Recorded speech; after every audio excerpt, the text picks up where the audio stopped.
Florida death row inmate David Joseph Pittman told an officer before his release from prison that he was going to kill his in-laws. Had the officer given a report immediately to someone, would that have saved their lives? I don't know. But just like Charles Manson told the California prison system when they released him early because of overcrowding, he said he fears he is going to commit some more dangerous crimes. Hi, I'm Gary York, True Prison Stories. Please subscribe if you like this video. I want to talk about the importance of immediately writing a report when an inmate tells you they're going to commit a crime. This inmate was on work release program when he made this comment. That comment alone could have got him sent right back behind the razor wire at the main prison, at the main compound. Instead, he went home. Joseph Pittman, still on death row here in Florida, just put in for an appeal back in May 2022 and was denied his third time for an appeal of the terrible slaying of his estranged wife's in-laws. The 60-year-old father, the 50-year-old mother, and the 21-year-old daughter to them and sister to his wife. He killed them. He stabbed them. He slit the 21-year-old's throat.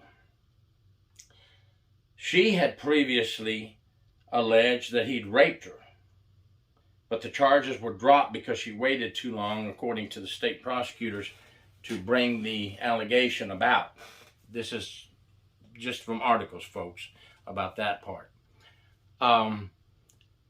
But, you know, when I read that he slit her throat, the 21-year-old, that's the one who made the allegations against him.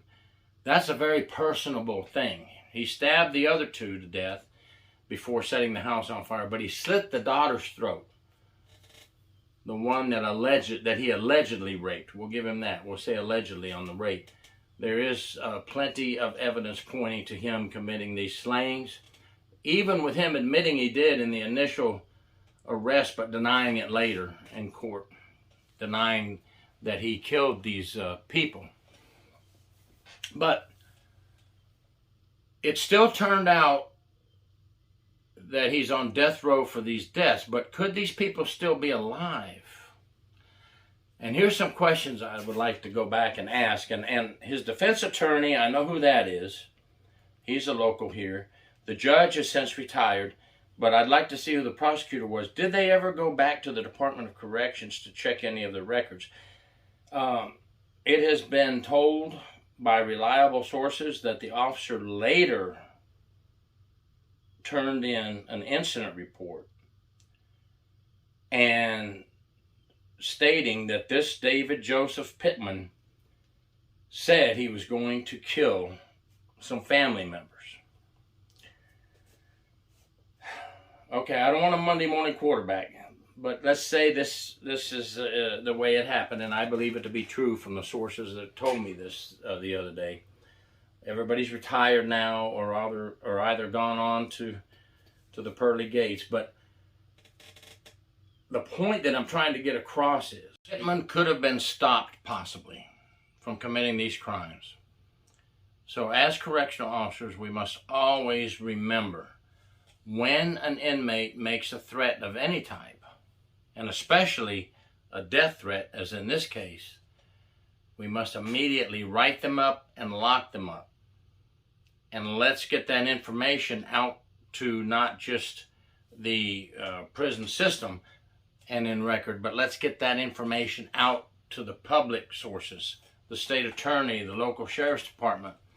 Let's get that information to the family members on the street so they can protect themselves and be ready for possible attacks and as this turned out to be, it really happened, and this family was slayed in a brutal, brutal killing.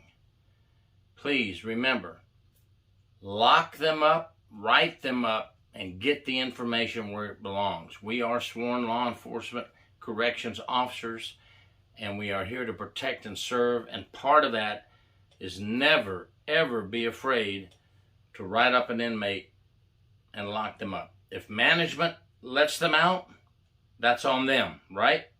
Not on you, the officer. You did your job.